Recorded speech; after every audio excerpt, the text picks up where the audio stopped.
thing, I am very sorry. Shotiyeyin, Odun tuntun ni. Odun ayọ̀ ló máa jẹ́ fún wa. It's gonna be our year of good news in Jesus' mighty name. Okay? I love you all so much. Thank you. Bye-bye. God bless. God bless. And to everybody that was calling me and I'm declining. Emma Bino Simi. Emma Bino. You know I'm not rude. Emma Bino. I love you all. God bless.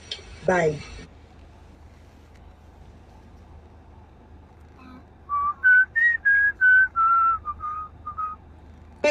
Emma Bino Simi. Emma Bino. You know I'm not rude. Emma Bino. I love you all. God bless. Bye.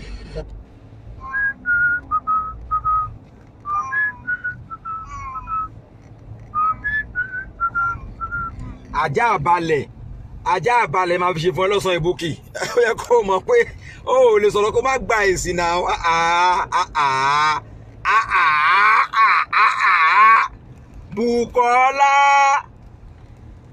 Bùkọ́lá mo lè jẹ́sẹ̀. Ọmọ Gíbàtì wàá gba ṣéǹjì náà. Ó yẹ kó mọ̀ ò kì í ṣe rédíò. O gbọ́dọ̀ gbèsè ọ̀rọ̀ ẹ̀. Wà jẹ́ ń sọ fún ẹ. Sórí ibi tó ti ń gẹ̀ẹ́sì wrong lélẹ̀ ìbúkì. Gbogbo ẹni tó sọ yẹn mi ò tiẹ̀ actually mi ò gbọ́ ṣe láti bẹ̀rẹ̀ náà. Èmi ò kó jáde síta mi ò rí ẹ̀. Èmi ò rí ẹ̀ ní ọmọ kó exist mọ́ tèmi. Mi ò gbọ́ ṣe láti bẹ̀rẹ̀ wà bẹ́ẹ̀ tiẹ̀. Díẹ̀ tí mo tiẹ̀ gbọ́ nú ẹ̀ yẹn máa fi fún ẹ lésì. O try. Ó dúpẹ́ pé mo ti pa ẹ́, ó ní mo fẹ́ pààyàn 27. Ṣé ẹ lọ fi ń jọ́ọ̀jì ni? Ìyẹn lọ fi ń jọ́ọ̀jì ni. Ẹ̀yin olórí burúkú tó yẹ pé ẹ ní nǹkan kan tẹ fẹ́ contribute sí Genesis. Ẹ ṣe ẹ fídíò ẹ rí, kò sí nǹkan tẹ ṣe fún rí. Ẹ fẹ́ destroy ẹ ni. Olórí burúkú yẹn fẹ́ destroy ẹ ni. Ta ló sọ yín di Judge Judy kó máa judge? Ta ló sọ yín di Judge Judy kó máa judge? Sórí jẹ́ kí n sọ̀rọ̀ fún ẹ Bukky. Tó bá jẹ́ pé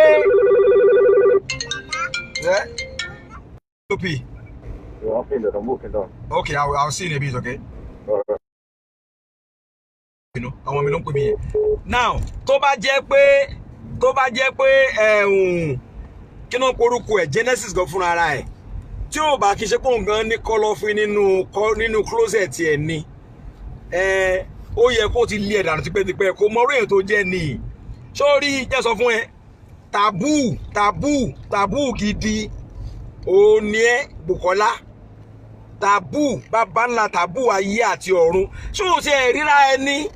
Dúná, ṣé o ríra ẹni? Ó ní ẹ Sọjí o, imú Sọjí o, imú Sọjí o. Let me tell you, sórí imú Sọjí yẹn, mo bímọ kìíní. Imú Sọjí o, mo bímọ kejì. Imú Sọjí o, mo bímọ kẹta. Imú Sọjí o, mo níyàwó ńlé. Imú Sọjí o. Ìwọ kẹ̀dẹ̀ nìyí, ọyàn Bukky o, ó bímọ kejì. Ọyàn Bukky o, lọ́kọ ńlé. Ọyàn Bukky o, gbogbo ara ẹ kò sí kankan wàláì òòjọ́ obìnrin. Ọlọ́run, ọyàn yẹn ọlọ́kàn fi jọ́tọ́ lọ ń da ẹ. Jẹ́ kí n wo jọ́tọ́ lọ ń da ẹ náà. Ó dàbí pé ọjọ́ Thursday lọ́lọ́run dá ẹ. Gbogbo nǹkan ayé ẹ tọ́ báyìí ni. Tọ́ ọyìn ẹ náà tọ́ báyìí ni. Eyín ẹ orí bá gbogbo ara ẹ èébú ni. Ọyìn ẹ kò ṣe é rí. Ikùn ẹ kò ṣe é rí. Ìdí ẹ kò ṣe é rí. Eyín ẹ yẹn. Oh dear Lord. Ṣé rí tẹ́ ẹ bá fẹ́ rí àṣírí Bukky, ẹ mọ́ lọ ilé ẹ lọ́sàn-án. Mo sọ fún yín, I've said it here many times. Ẹ lọ sílé ẹ ní ìdájí kùtùkùtù tó bá ṣẹ̀ṣẹ̀ jí. Wàláì mi ò rí obìnrin tó worse tó Bukky lórí Facebook yẹn. Àti rí àwọn tó máa ń jáde pé eléyìí ò dáa tọ̀hún yóò dáa, ṣùgbọ́n Bukky yẹn ó gbọ̀wọ́ bàjẹ́. Ẹ rí ẹ jẹ́ á dúpẹ́ lọ́wọ́ àwọn tó ń ṣe Mary Kay, ká dúpẹ́ lọ́wọ́ àwọn tó ń ṣe makeup, àwọn tó máa ń ta àwọn kíní makeup wọn yẹn. Àwọn náà tún lé ayé Bukky jẹjẹ ṣe. Lẹ́wọ̀n sọ fún ẹ ìtàn gbèsè ayé bàbá ẹ ò dáa. Bàbá ẹ lẹ́kẹ́ kí táàpẹ̀ síta ẹ̀jẹ̀ táàpẹ̀ síta. Bàbá ẹ mò ń bọ̀ o. Máa pẹ́ ẹ ló gúgú ẹ máa gbọ́ ẹ ló gúgú. now máa bèrè lọ́wọ́ Google sí pé who is Gilbert Jesse? Ẹ máa gbọ́ o. Who is Gilbert Jesse? According to Wikipedia, Jessica Laura Corey Gilbert, known as Jessie Gilbert, was a British chess player. Ìyẹn kọ́. Orí pé Google mọ bàbá ẹ̀ bẹ́ẹ̀, orí pé bàbá ẹ̀ ti bàjẹ́. Google mọ bàbá ẹ̀, bí bàbá ẹ̀ ò ṣe exist nínú Google, bẹ́ẹ̀ ni bàbá ẹ̀ ò ṣe exist ńṣẹ̀lẹ̀. Ní gbogbo àgbààgbà ṣẹlẹ̀ tó ti lọ pátápátá, bàbá ẹ̀ nìkan láyé ẹ̀ bàjẹ́ jù. Ẹ máa gbọ́ o. Ó nìyí. Níbi tí bàbá ẹ̀ ṣẹ̀sìn dé nìyẹn o. For the whole Celestial Church. Mi ò rí ẹni tí ó ṣe ẹ̀sìn tó Gilbert Jesse nígbà tó kú. Mo sọ fún yín, èmi ò eléyìí ò kì í ṣe àràbù. This is real story. Real story. Wikipedia lélẹ́yìí o. This is Wikipedia about your father, about your bàbá ẹ̀. Ó wá ní bàbá tèmi ṣọ́ọ̀ṣì ẹ̀ kéré. Bàbá tèmi ò kì í ṣe scammer. Bàbá tèmi ò lùyàn jìbìtì. Gbogbo àwọn tó ń kó ṣọ́ọ̀ṣì jọ rẹpẹtẹ wọ̀nyẹn tó ń láwọn àwọn ṣe pé àwọn ṣàwo. Jìbìtì ní gbogbo ẹ̀. Jìbìtì ní ibi tí ò bá ti tóbi rẹpẹtẹ yẹn wàá rí pé òótọ́ náà máa ń sọ ń bẹ̀. Oyin tó wà ní that is the bottom line. Ó nìyí. Ó ní èmi kọ́ mo sọ o. Wọ́n ní Gilbert Olúwatósìn Jesse, bàbá ẹ̀ nìyẹn o. Bàbá ẹ̀ nìyẹn o. Bàbá ẹ̀ nìyẹn o. Gilbert Olúwatósìn Jesse was born on the 17th of May 1937. Okay, ó dẹ̀ kú ní on the 7th of October 2003. Òkú bàbá ẹ̀ ò dáa. No, ìgbẹ̀yìn ayé mi má jẹ́ kó dàbí ti Jesse o. Ìgbẹ̀yìn ayé mi má jẹ́ kó dàbí ti Gilbert o. Ó bẹ̀rẹ̀ lọ́dọ̀ Olúwa, ó parí ẹ̀ sọ́dọ̀ Sátánì o. Jesse, ó ń bọ́lọ́run sọ̀rọ̀ kẹ́lẹ́, ó yá ó wá dáàbò kú sọ̀rọ̀. Ìgbẹ̀yìn ayé mi má jẹ́ kó dàbí ti Jesse o. Ọba ẹ bá gbọ́ o, bàbá ẹ̀ ni o. Wọ́n ní was a factional pastor. Ẹ gbọ́ o, factional pastor, kì í ṣe pastor gidi. Àwọn pastor by vote ni bàbá ẹ̀. Factional pastor and a spiritual head of Celestial Church. Ẹ gbọ́ o, from 30 of December 2002 until his death. Okay, he succeeded Philip Unsu Ajose, who had died in 2001. This is the terrible side of it. When there was a dispute over his leadership. Your father, he has been a controversial man in Celestial Church. Dagboru ni bàbá ẹ̀. Nígbà tí bàbá ẹ̀ tó fi agídí tó fi ara ẹ̀ sọ̀rọ̀ ẹ̀ di pastor àpàpàǹdodo ní Sẹ̀lẹ̀.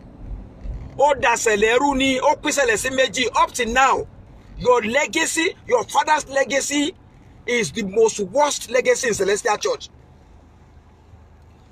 Think of anybody tó ti jẹ́ kan nínú àwọn olórí Sẹ̀lẹ̀, bàbá ẹ̀ ó nìkan ní gbèsè ayé ò dáa. Nobody want to use your father's life kó sọ pé Ọlọ́run Jesse dẹ́káyé mi dàbí ayé láíláí. Nobody. Wọ́n ní there was a dispute over your father's leadership. Okay, to the point wípé international headquarter wọ́n declare bàbá ẹ̀ as a leader of Celestial Church. Ó fagídí joyè ní ọlọ́tẹ̀ ní bàbá ẹ̀, ìdí ọ̀tẹ̀ ní Jesse kú sí, ikú ọ̀tẹ̀ ní Gilbert Jesse Olúwatósìn ló kú lé lórí ní Sẹ̀lẹ̀.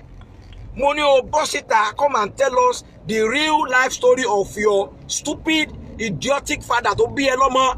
Bàbá òfò tó fi okó jóná, tó jẹ́ pé gbogbo obìnrin ṣọ́ọ̀ṣì ló bá sùn tán nígbà yí ẹ̀. Mo ń bọ̀ lórí yẹn o. Mi ò tí ì lórí yẹn o. I'm coming on that one. Okay, tó bá yá, tó bá di ọ̀dàlágbára Ọlọ́run, I will come and tell you guys gbogbo àwọn obìnrin tí bàbá Gilbert Jesse Olúwatósìn tó ti fi okó orí burúkú fóòṣì tó gbé sídìí tó ti báyé wọn jẹ́ ní Celestial Church of Christ worldwide. Okay, your father ó ti jẹ́ ènìyàn tó jẹ́ kó máa ń da nǹkan rú ni láti ilẹ̀ wá. ibi tó máa ti ń jà ni bàbá yẹn máa ń wà wàá rí pé ẹ̀mí bàbá yẹn ló ń gbénú ẹ̀ ẹ̀mí Gilbert Olúwatósìn Jesse òun ló ń gbénú ìwọ Olúwabùkọ́lá ọmọ Jesse bàbá ẹ̀ nígbà tó bàbá yẹn kú ok nígbà tó bàbá yẹn kú ẹ máa gbọ́ o bàbá Jesse òkú ẹnìkan ló ráre ju Celestial Church of Christ worldwide òkú Jesse ráre o òkú ẹ̀ ráre gidi gan oníṣẹ̀lẹ̀ o tó bá ní pé òkú èèyàn ráre ń ṣẹlẹ̀ òkú Jesse ráre gidi gan ni mi ò rí irú ẹ̀ rí ok mo ń bọ̀ ẹ máa gbọ́ o the burial of Gilbert Jesse ẹ máa gbọ́ o saga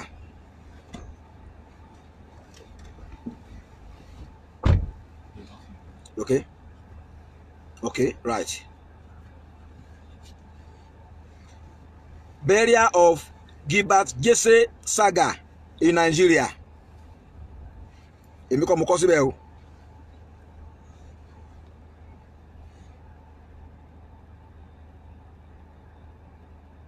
ó ní bí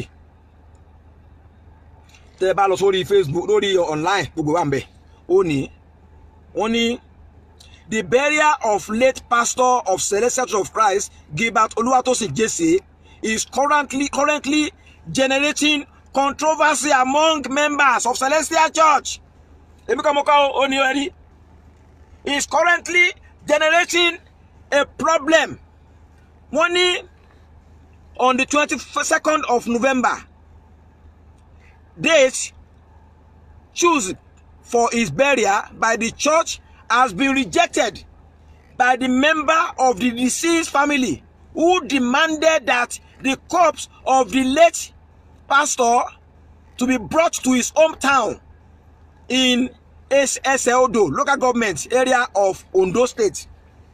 Ṣẹ́ngbọ́ wọ́n ní nígbà tí bàbá Jesse kú Nàìjíríà tó kúkú ẹ̀sìn only the most shortest pastor tó máa jẹ́ ní Celestial Church most shortest pastor tó máa jẹ́ ẹ rí pé ègún ìdílé yẹn ó ti wà nínú ayé Bukky yẹn gbogbo ìwà burúkú tí bàbá ẹ̀ wù ńgbà tó wà láyé òun láti gbé wọ ọmọ ẹ̀ ó lè mi ò ní mú gogoro let me tell you imú yẹn mo mà níyàwó sílé imú yìí ó ti rí mú yìí mo níyàwó sílé ṣùgbọ́n wọ bó o ṣe gbé ọyàn ẹ lárugẹ tó rú gágá ọyàn ẹ sókè tó o rí yàn kan pè é rí àgbéjúlẹ̀ ní igi eléra náà fàyè ẹ ṣe òkè ẹ máa gbọ́ lọ o àgbéjúlẹ̀ bí igi eléra ni wọ́n fi ayé ẹ ṣe wọ́n ní nígbà tí bàbá Jesse kú wọ́n gbé òkú bàbá ẹ sílẹ̀ ní main road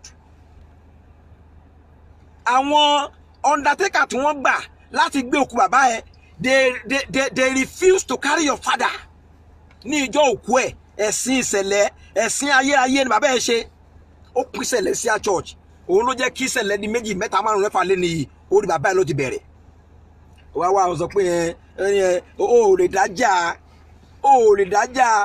ẹ tó ti bú bàbá ẹ rí tó ti gbé gba yí ẹ ṣépè tó ti bú òkú fámílì ẹ wọ́n ní mọ́mí ẹ sábọ́ọ̀dì olórí burúkú ayé ẹ ti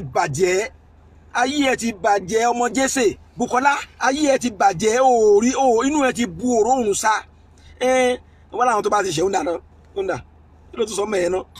Today àwa 20 là ń wò ó ó dùn tán ni gbogbo yín wá níbo nìyẹn 1000 wá wò 2000 wá wò ni gbogbo yín wá. Yes, I am not excluding anybody. Now, so you are now claiming that you are the one that made Genesis. Ẹ ti gbọ́ sí o, ó ní òun lòun made Genesis débi tó dé yẹn. Let me tell you guys, ṣé rí ohun tí àwọn èèyàn ń ṣe lé nísìn about Genesis. Tó bá yá, Bùkọ́lá Jesse yóò ì máa ṣe jù bẹ́ẹ̀ lọ. Òun náà ń gather evidence ẹ̀ ní. Are you with me? Òun gather evidence ẹ̀ ní. Ó dẹ̀ fẹ́ mú bọ̀bọ́ yẹn lọ́rùn ọwọ́ báyìí. Ló ṣe ń dọ́gbọ́n tó ń dá yẹn. Kò nífẹ̀ẹ́ bọ̀bọ́ yẹn dẹnu kankan. Mi ò mọ Genesis rí now, and I don't want to know him. I don't know him from anywhere. Mi ò ní I don't have any feelings attached to him in any way. Àbíkẹ́ sọ pé kíní kan. No. I don't. Okay, I don't.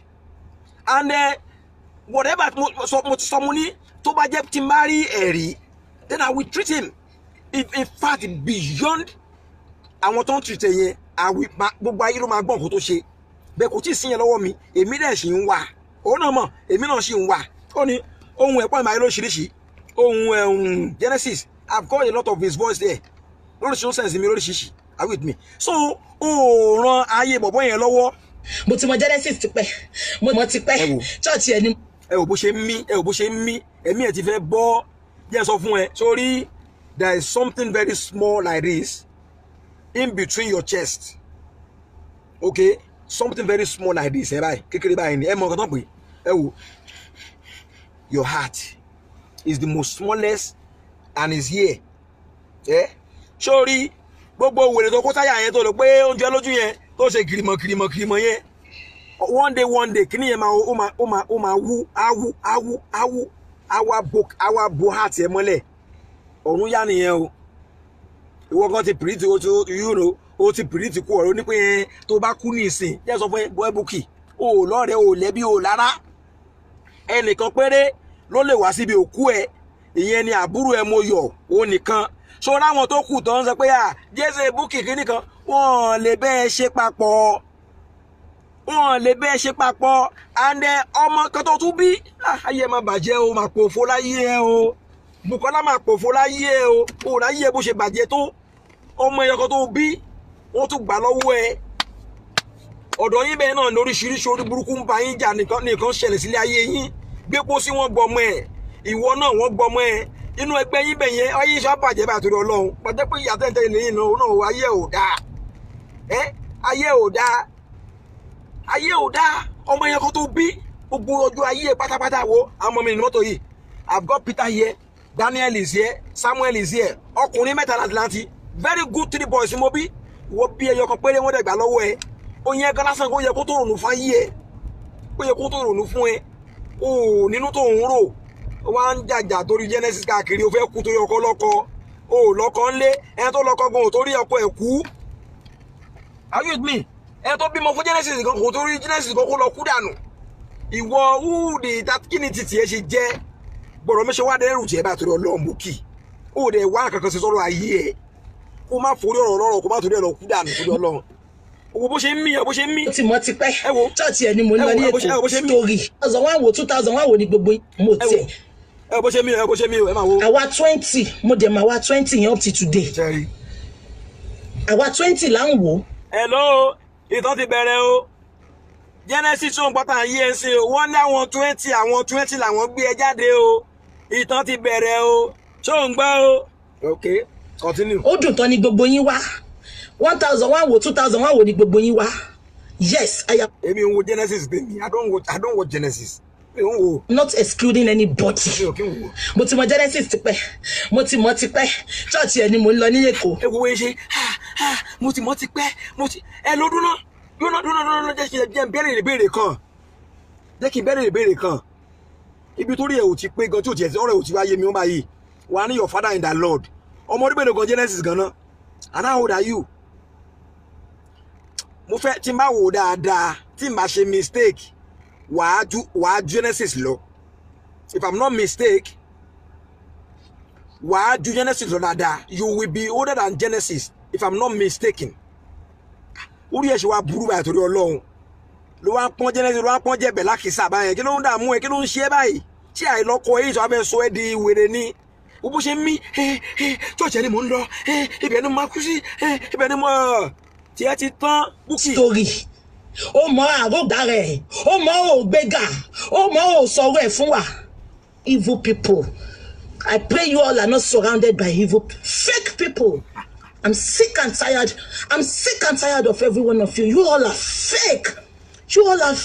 ẹ̀yọ́ mi ewé ló bá wí yẹn o ó ní fake ni yín o ìwọ àwọn náà mọ̀ pé àwọn ò ṣé o jẹ́ sọ fún ẹ sórí gbogbo support wọn fún ẹ sìn yìí àwọn ọmọ ewé sọ fún ẹ sìn wọ́n kàn fẹ́ wo ẹ̀sìn ẹni ẹlẹ́yà náà wá ń wò bó o bá kú lọ́la o ti sọ lẹ́ẹ̀kan nígbà tó o fẹ́ parí show ẹlẹ́ẹ̀kan yẹn o ní tó o bá kú lọ́la yìí o ní kò sẹ́ni bọ̀ tó máa wá síbẹ̀ nobody will come to your burial torí o ní legacy tó dáa bí bàbá ẹ bá yẹ ẹ ṣe bàjẹ́ nígbà tó wà láyé bẹ́ẹ̀ nìgbẹ̀yìn ẹ ṣe bàjẹ́ náà the same way bí gbẹ̀yìn bàbá ẹ ò ṣe dáa yẹn náà that is how your hand is gonna be. Lọ́kọ́sílẹ̀ Bukky. Hypocrites, set of hypocrites. Ó jẹ́ ó tún bú mi ó ní mi ò gbóyìnbó ó ní mi ò gbóyìnbó. Let me tell you mi ò kì í ṣe British o mi ò kì í gbọ́ mi ò gbóyìnbó ṣùgbọ́n ọ̀bá tí mo gbọ́ yẹn sórí àwọn words kan wà tó jẹ́ pé the way you guys pronounce them àwọn òyìnbó ò kì í pronounce ẹ̀ bẹ́ẹ̀.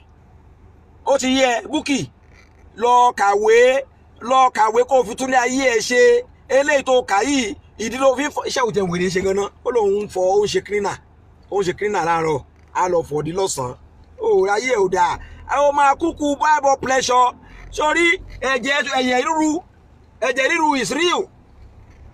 Bukky high blood pressure is real. Bó ṣe ń mí ẹ wo. Sick and tired of every one of you. You nigga. Oh my, so where fun wa? Evil people. I pray you all are not moti pe. Church ẹni mo lọ ní Èkó story. Oh my, agogo ẹ lára ẹ. Oh my, o gbéga. Oh my, o so where fun wa? Evil people. I pray you all are not surrounded by evil fake people. I'm sick and tired of every one of you. You all are fake. You are the one that create enemy for yourself. Nobody hates you. You want to hate Are. Let me tell you, if you want people to like you, you must first like yourself. If you hate yourself, people will hate you. When you wake up in the morning and you stand in front of that your mirror, what did you see? When you look at yourself, you cry. Bukky, walk off man sokuni now. What would I pay? Emilele wo mo ṣe rí parapara. Oh, Lord ma mu tea CQ beauty. Kó tiẹ̀ jò díẹ̀. Okay? Àwọn tí wọ́n tẹ̀lé yẹn sọ fún wọn pé ó fẹ́ lọ kíní ọyìn yẹn kó lọ reduce ó tóbi jù. Ó máa bẹ kíní yẹn ló máa pa ẹgbẹ́ yẹn Ọlọ́run. Bó ṣe máa ń kó yẹn ó máa pa ẹgbẹ́ yẹn ó máa choke ẹ o. You all are fake hypocrites, set of hypocrites. Hypocrites. You are all hypocrites. Set of hypocrites. Set of hypocrites. 99% of people watching me, they will tell you Genesis might have been popular for years, which I don't mean disregard it. But on social media, I brought him. Genesis ora yẹ lóde báyìí ṣọ́ra yẹ lóde Ọládélé ṣọ́ra yẹ lóde ọmọ Jésè sọ pé òun yìí ó lòun single-handedly brought her to the limelight ṣọ́ra yẹ lóde báyìí. You see yourself now ìrègùn ti bẹ̀rẹ̀ o àní o bọ́ta kó wá san tó wà láàrin ìwà àtọmọdé yìí kó tó bá yí ẹ jẹ́ kó tó bá ministry ẹ jẹ́ mo sọ fún ẹ ṣọ́ra àwọn ọmọ orí nǹkan kan wọ̀nyẹn àwọn yẹn kọ́ lọ tá ẹ. Your real enemy is this lady here talking. Ó mọ̀ tó sọ mẹ́yẹn ó ní òun o lòun gbé ẹ jáde síta lòun sọ ẹ́ di èèyàn lẹ́ni òun lòun sọ ẹ́ di tó dà lẹ́ni òun lòun jẹ́ káwọn yẹ kí wọ́n mọ̀ ẹ́ àbí bóyá mi ò gbọ́ mẹ́rin ni ẹ má gbọ́ mi ní o mi ò gbọ́ o. Popular for years, which I don't mean disregard it. But on social media, I brought him. Èèyàn kọ́ dẹ̀ lọ́lọ́ máa lò fún yàn. Ọbẹ̀dù tọ́ ni gbogbo yín wá jẹ́. My daddy, my father, my prophet. Kàákùlù. Ta ló ń pe Genesis ní dádì ẹ̀ ìwọ náà ìwọ ló ń pe dádì òfò dádì rádaràda. Ìwọ ló ń pe dádì dádì òṣì. Ìwọ ló ń pe my daddy, my father and the Lord kíní kan. Ìwọ láyé ẹ bàjẹ́ náà tí bàbá ẹ ti kú tó mọ́ tó abẹ́ wa mọ̀ tó yẹ kó ń wá bàbá kiri. Ẹgbẹ́ ló ń pe bàbá torí bá yẹ ti rún. Ẹgbẹ́ even you are even older than him. You are older than Genesis. How old is Genesis? You are older than him. Ó wá ń pè ní bó ó ń pè dádì. Ayé ẹ ti tán. Ọlọ́run Bùkọ́lá ayé ẹ. Fún yín kò ní yẹ gbogbo yín. Olórí kúkú yín. I know many of you that were calling me then when I was promoting this man. You were telling me, Bukky Oga o. Ojú òtí ẹ̀tẹ́ láti gbé nǹkan ṣẹlẹ̀ sórí wọ́ọ̀lẹ̀. Àwọn èèyàn kì í wo ṣẹlẹ̀ mọ́. Ẹ ti gbàgbé nǹkan tí gbogbo yín sọ fún mi. Gbọ́ Bukky jẹ́ kí n rẹ létí. Bàbá ẹ̀ gangan ló borúkọ ṣẹlẹ̀ jẹ́ náà tó bá mọ̀. Let me tell you today. Bàbá ẹ̀ lọ bèèrè lọ́wọ́ àwọn tó jẹ́ olórí ṣẹlẹ̀ pátápátá tí wọ́n ti lọ. God bless her memory. Àtàwọn tí wọ́n wà alive now. Bàbá ẹ̀ is the worst thing that can ever happen to Celestial Church of Christ worldwide. Bàbá ẹ̀ Gíbà Jésè he single-handedly destroyed Celestial Church of Christ. láti Èkó dẹ̀ ni ó dẹ̀ sórí burúkú yẹn ó dẹ̀ ṣe wọ London kó tó ló pé bàbá ẹ̀bẹ̀rẹ̀ sí wá sí London mi báyìí. London diocese was one of the best out of the whole diocese, like American diocese, Germany, whatever. UK diocese is one of the best. Ìgbà tí bàbá ẹ dé tí bàbá ẹ tó kórí burúkú ayé ẹ tó gbé wọ́n sí tó gbọ́ UK yìí ogun dé nìyẹn o. Mo de because ibi tí mo bá ń lọ ni mo máa ń face. I don't get distracted. I never relented. I never relented. Wọ́n wá ń ṣépè fún mi sọ pé mo lọ́kọ kí ló kàn mí kọ́kọ́. O lọ́kọ sí mo purọ́ mọ́ ẹni o lọ́mọ o lọ́kọ ládòfo ni ẹ ọmọ kan tó bí ìjọba tó gbà lọ́wọ́ ẹ̀ yẹn go to ẹ̀rọ Ọlọ́run mommy, look at my children, look at them, they are all doing nicely here. Government don't take my child, they don't take my children. I have them here. Ìwọ ọmọ ẹyọ kan tó bí wà lákàláì tí ìjọba bá gba ọmọ lọ́wọ́ ènìyàn ó dàbí pé kígbà tó ọmọ èèyàn kú ni torí wọ́n ní ọmọ ẹni kú ó yájú pé ọmọ ẹni sọnù lọ ó sọ odidi èèyàn odidi ọmọ ó dẹ̀ sọnù lóyìnbó. That is the only thing, only good thing tó ṣẹlẹ̀ sí ẹ ní ayé ẹ ní London tó wá yìí nìyẹn. Cause there's nothing going on well for you. Kò sí nǹkan kan oníṣẹ́ gidi lọ́wọ́ all these years. Ogbo ayé ẹ ní Manchester ń bẹ̀ yẹn bí kò máa rajà ó lè àwọn ọjà fikera àwọn ọjà fikini àwọn nǹkan rádaràda kọ́ máa ṣẹrù kiri. Dórí síbi ilé ẹ ò fowó ẹ rà. Dórí síbi ilé ẹ ò fi owó ẹ rà.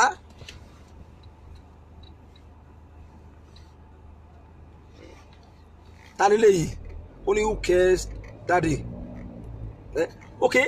Ò fi owó ilé ẹ rà lórí síbi ilé ẹ.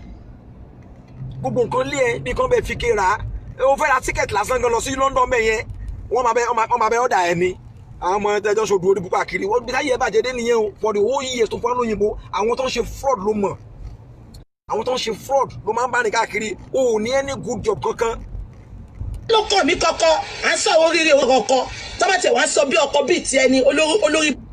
Oríire wo ló ṣètò ẹbọ èrè olórí burúkú tó kún bọ̀ àti olórí burúkú ayé ẹ bàjẹ́ ọmọ Jésè oríire wo ló ṣètò Ọlọ́run sọ fún mi o kí ni nǹkan tí mo lè tọ́pa sílé ayé ẹ pé wow ẹwo tó lọ ṣe fún Bukky Jesse ṣé mọ́tò ló ń gùn ni o mọ́tò náà àwọn mọ́tò arúgbó ni àwọn mọ́tò tó ti pẹ́ lórí igbá ló lọ gbé káàkiri second hand ni àbí kí ló tún lò ókè wọ́n fún ní council kí tún ni ókè ó dàbí ipò lọ́kọ àkólọ́kọ náà sọ́rí ó bímọ náà ọmọ ẹ̀dá àwọn ti gbà lọ́wọ́ ẹ̀ kí wá ní nǹkan tá a fẹ́ rí nílé ayé ẹ̀ tí mo lè fi mú yan gan àbí tó sọ pé wow there's nothing wow in your life Bukky there's no wow in your life ìyẹn gan lásán gan ó yẹ kó tú ẹrọ lọ́tọ̀ àwọn tí nǹkan tó ṣẹlẹ̀ sí ẹyẹ tí ò tó ètò ṣẹlẹ̀ sí ẹyẹ tí ò tiẹ̀ tó tiẹ̀ rárá àtọ̀ wọ́n forí ara pamọ́ ni wọ́n dẹ̀ ń gbàdúrà sọ́lọ́run pé ká yí àwọn kọ́lọ́ bá wọn tó ayé àwọn ṣe ó bá odidi wòlíì rìn ayé ẹ̀ ò change ó mọ̀ pé ó ti ní problem nìyẹn àbí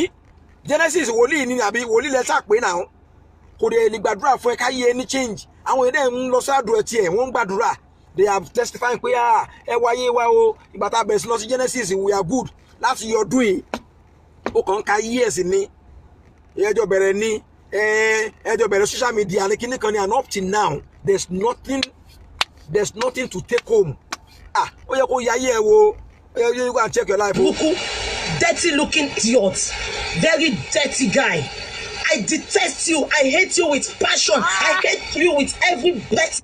èmi gan wàláhì èmi gan mo ṣe wà yìí sórí kí ni mo dislike ju o sórí ìgbẹ́ ẹ̀dí mi fine o tí máa yí àgbẹ̀ sílẹ̀ báyìí ìgbẹ́ ẹ̀dí mi fine bàjẹ́ wàláhì ìgbẹ́ ẹ̀dí mi fine ju ẹ lọ Bukky ìgbẹ́ ẹ̀dí mi mo sì like ìgbẹ́ ẹ̀dí mi ju ẹ lọ níbi tí mo dislike ẹ dé nìyẹn o ìgbẹ́ ẹ̀dí mi is one of the best thing tó máa jáde lára mi ìwọ wo rádaràda. me Soji you and hackers wọ́n dẹ̀ máa jòkó pa ẹgbẹ́ yìí ni olórí. òkò lọ́run kí ló dé láìsàn jẹ ẹlẹ́kọ̀ọ́ pa àjẹ ẹlẹ́kọ̀ọ́ pa ọmọ Bukky Jesse ẹlẹ́kọ̀ọ́ pa ọmọ Gíbàtì ẹlẹ́kọ̀ọ́ sórí o ti ń predict kó tó máa ṣẹlẹ̀ sílé ayé ẹ̀ nìyẹn ní Manchester mẹ́yẹn o Buku ọmọ. Ìwọ ló bá yé Genesis jẹ́ now. Ìwọ ló gbé Genesis wá. Lọ́nà wo nìyẹn o? Lọ́nà wo nìyẹn o? Lórí social media, ìwọ ló pé Mama Aláṣàbí pé Genesis. Irọ́ ti bẹ̀rẹ̀ o. Mo ní mi ò fẹ́ àràbù. Mo ní mi ò fẹ́ àràbù. Ṣé ká bẹ́ẹ̀ play audio gbà tí mọ̀mọ́ ẹ̀ tó bẹ̀rẹ̀ sí ní bú Genesis? Ìwọ ní jẹ́ kí n rẹ létí Bukky nígbà tí wà tó lórí burúkú Tòkunbọ̀ tẹ́ fall out. Ó wá wò pé kò sí bó ṣe lè get to you.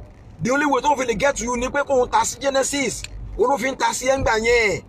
Tó ti gbàgbé ní Bukky àbúrí ẹ̀ ti yí ni. Ó rẹ̀ lọ fi ṣe ọ̀yẹ́ tó bó tó borí brain ẹ̀ mọ́lẹ̀ níbà àbí kí la máa sọ bá torí Ọlọ́run. Ọ̀yẹ́ iwájú ló wà kò sórí brain ẹ̀ now. Bukky, ìwọ ló bá yé Genesis jẹ́ kó ṣe mí.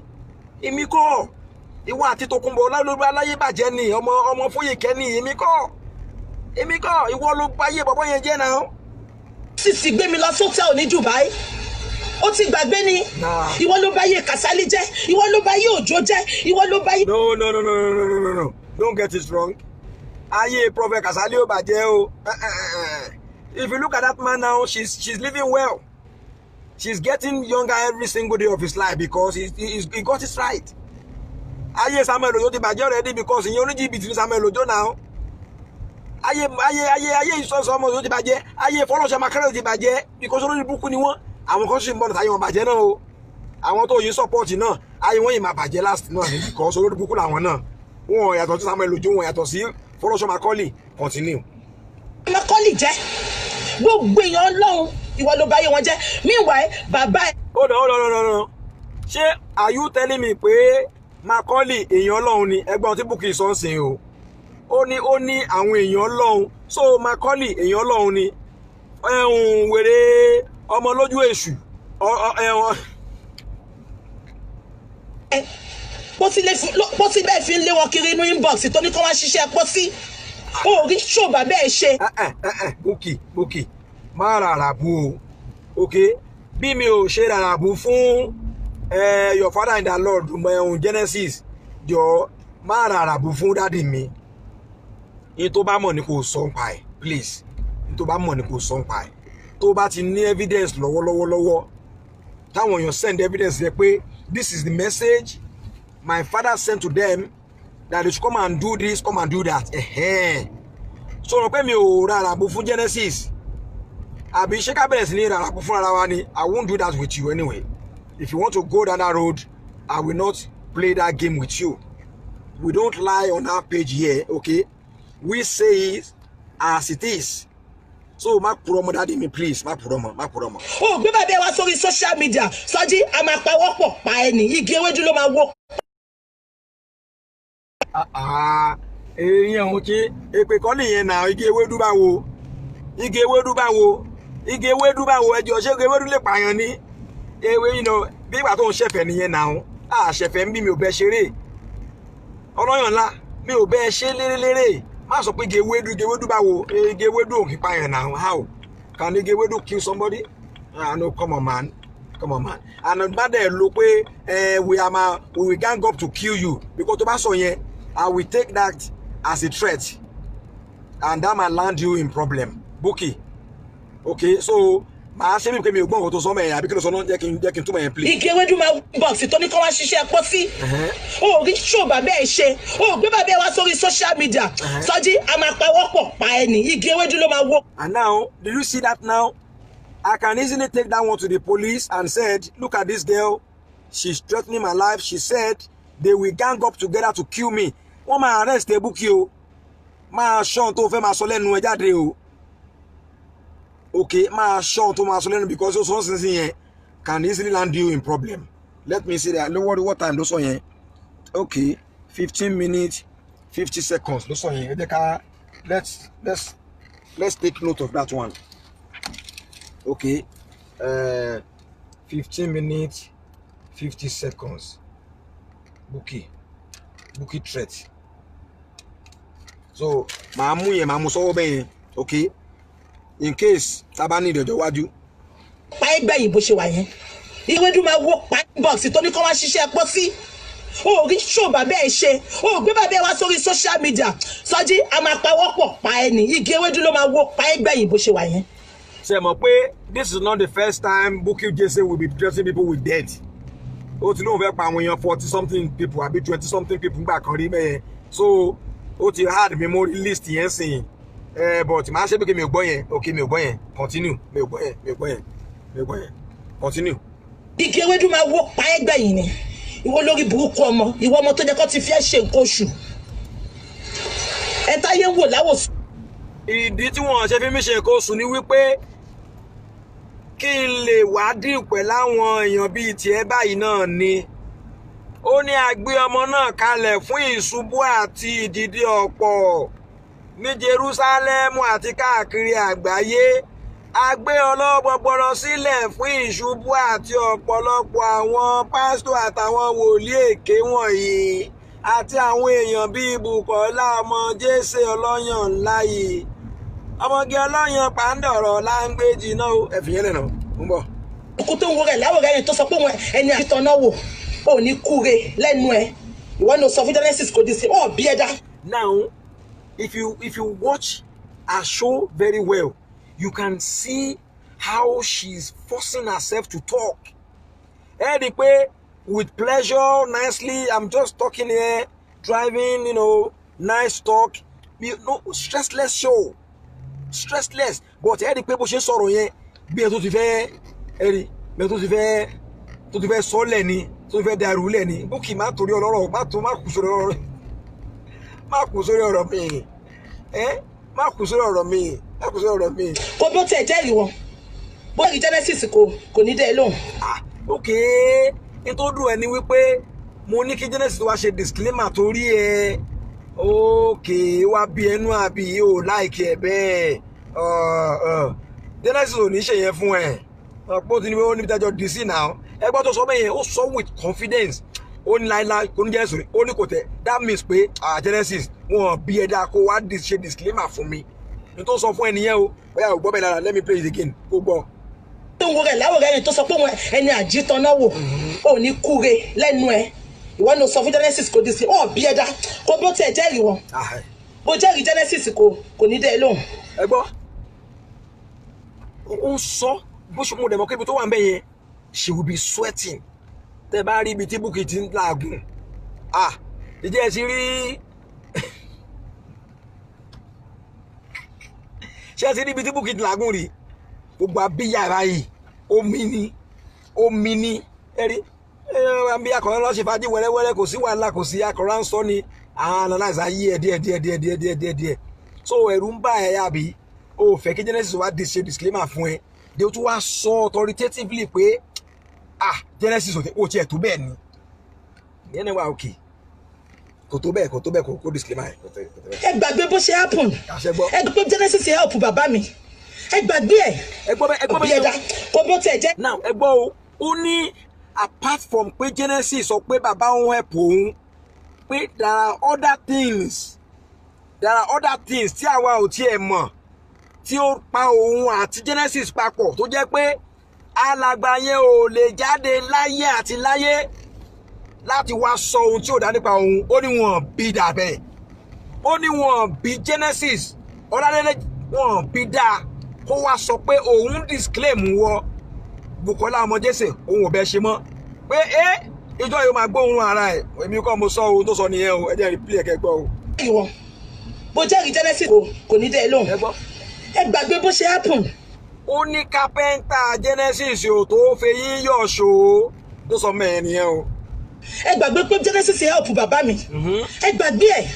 Mo fẹ́ yẹ kó gbé voice note ibi sí Genesis ti sọ fún ẹ tó ti bà mí jẹ́ fún ẹ mo fẹ́ yẹ kó gbé jáde. I challenge you to bring it out. Tó o bá gbé ibi tí Genesis ti bà mí jẹ́ fún ẹ síta wàláì ò ní jèrè láyé ò ní jèrè lọ́run Sọjí.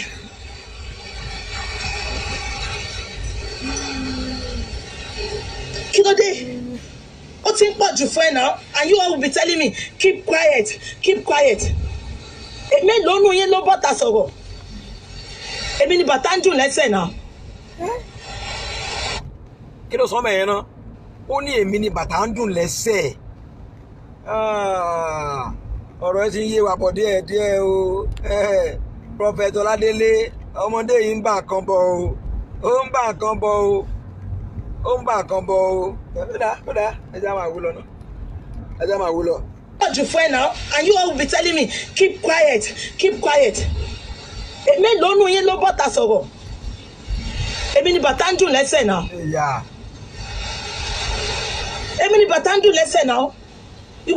Mi ò kí but Bukky dúró kí ni títí ẹ gan ọ̀rọ̀ ayé Genesis gan náà ṣé wọ́n sọ ẹran mẹ́ran kó kọ̀ọ̀kan pa ní Genesis mọ̀ dáná bá tọrọ lọ́hùn ìyàwó ilé ẹ̀ gan kò mọ̀ ṣe wàhálà tó báyìí níyàwó ilé Genesis tó ń rí iye tó ń rọ́kọ̀ ẹ̀ every day tó ń sóúnjẹ fọ́kọ̀ ẹ̀ every night kò mọ̀ sọ pé wàhálà ń pọ̀ tó báyìí o ìwọ kí wà ń tiẹ̀ torí Ọlọ́run o bọ̀rọ̀ mẹ́ṣẹ́ wá dẹ́rù báyìí àmàdánà báyìí o ajínigbé ló ti wá dọ̀kọ̀ ẹni báyìí o ẹ mọ̀ gbà wá Jésù ẹ gbà wá o. tó bọ́ta náà ìyá ẹ̀ ló pa bàbá ẹ̀ bá ló pa ayé mú mo lórí ibùkún tó fún yín sítórì Sọjí tí n bá mú ẹ ò ní délé wò tán ò ní délé ròyìn èmi mo fayé mi búra ayé tí gbogbo yín jẹ́ ni pé mo gbé London Ọlọ́run èmi ni mo fayé mi búra kí ló dé.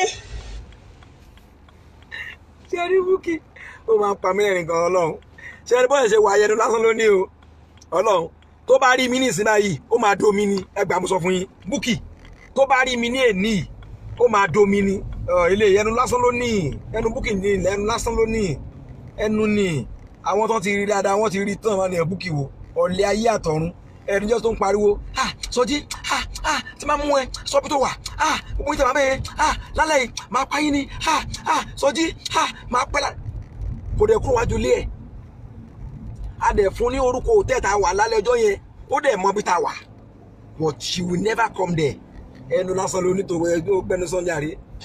mo gbogbo ẹni ni mo fi ṣe that is me tí n bá ń sáàbù èèyàn ó dàbí ìgbà tí mo tẹ̀lé ìyá Ìsábọ̀dì náà ni ẹ wá mú èèyàn tó dáa ẹ sọ́dọ̀ èèyàn tí ò dáa kí ló dé why are people wicked we live in a wicked world.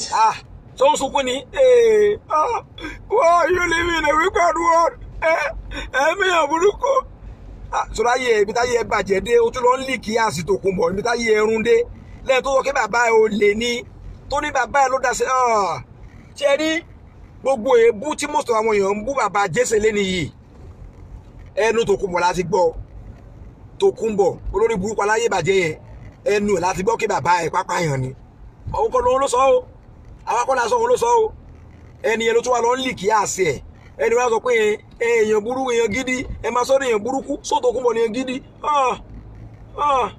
ikú ń bọ́ mọ́rin ọmọ òfúra yéé parí pa continue. wà á mú ẹ tó dáa wá dé sọ́dọ̀ tí ò dáa. When I was following Esabod too, I followed that genuinely. I followed that with every breath in me.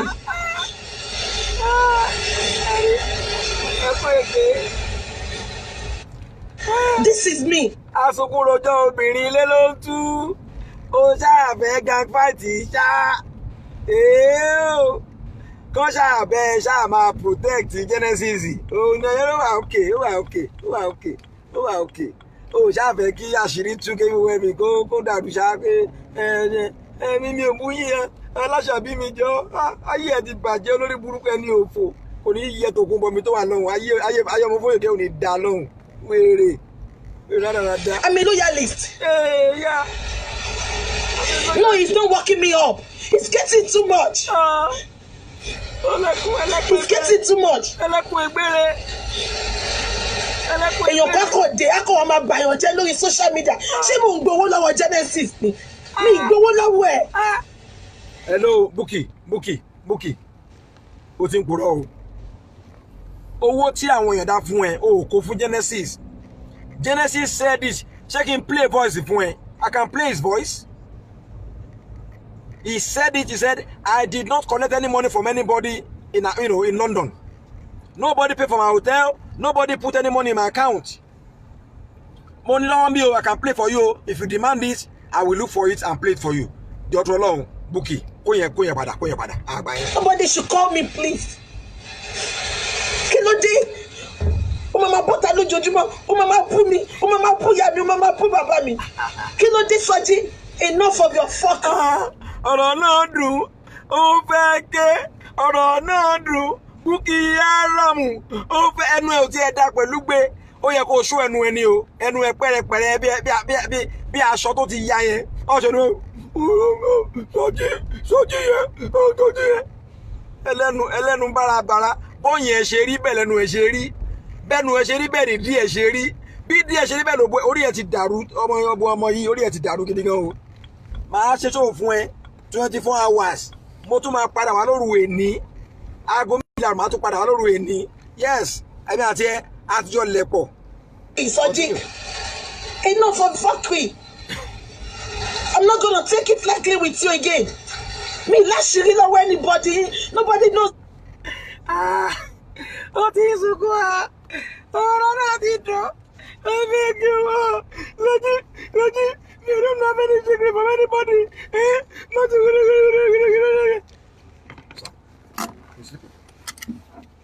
yeah, but Emma be no. Take your brother upstairs, okay? And leave some. Careful. Go. You must stop that, okay?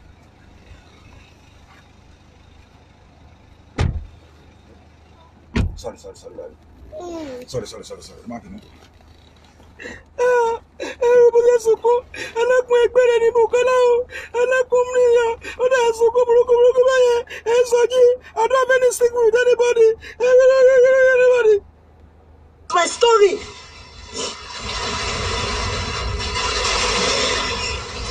Sẹ́kẹ̀ mo lè gbomi lẹ́jẹ́ lójú ẹ̀ ṣẹ́rí Sọjí bá pa mí ṣé pé mo lè gbomi lẹ́jẹ́ lójú ẹ̀ ìyá Sọjí ò dáa mo sọ fún ẹ mo ní Búkì èmi ò ṣe téèyàn ń bù máa máa jáde fún ẹ ní mo tún wì máa padà wá mo ì máa wá dress mo máa dress up tó máa gbé oyin yẹn máa orí àtò báyìí lórí ìkànnì yìí èmi àti ti lẹ́pọ̀ mo Tòkunbọ̀ kò ní lè gbà ẹ́ sílẹ̀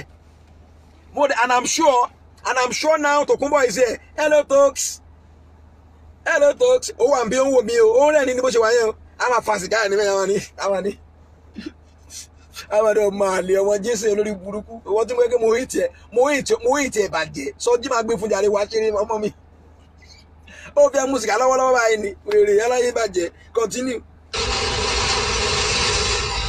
What is it for crying out loud? Nobody knows my story. Òyìnbó ẹ̀ ò tiẹ̀ tí ó rí mo sọ fún ẹ èmi ò jiyàn kọ́ mo gbóyìnbó òyìnbó o èmi ò gbọ́n kankan òyìnbó pé ebó bú ni èmi ò pọ̀ tí wọ́n gan tó lọ sí skul ẹgbẹ́ òyìnbó ẹnu wèrè yìí ẹgbọ́n tó ń sọ. má sunkún mọ́ ṣùgbọ́n má sunkún mọ́ pẹ̀lẹ́ má sunkún ẹ bá ń